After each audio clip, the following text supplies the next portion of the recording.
Hello everyone, thank you for joining me again. Just another quick update on what's happening in our country, Jamaica. So welcome to Jamaican Chat. This is a very brand new blog, so thank you guys for joining me. All right, so just gonna get straight into it. What's happening here now is cops escaped serious injuries in Bay Farm crash. So a female constable escaped serious injuries this morning after service vehicle she was driving overturned on the Bay Farm Road in St. Andrew.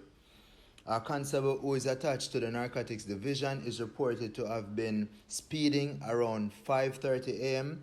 when she lost control of the vehicle, failed to negotiate the corner, and overturned. The vehicle came to a halt after slamming into the wall. So that is not very good news right now. The Jamaica JCF, or the Jamaica Constabulary Force, not very good news right now. Just gonna go again from the latest updates of Anne.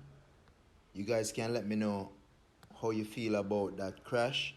They said that the police officer was speeding, so I don't know if there was a need for speed or anything like that. So I guess we're gonna get more on that later on in the updates. Alright guys, as stated, this is a brand new channel. Thank you guys so much for joining me once more on Jamaican Chat.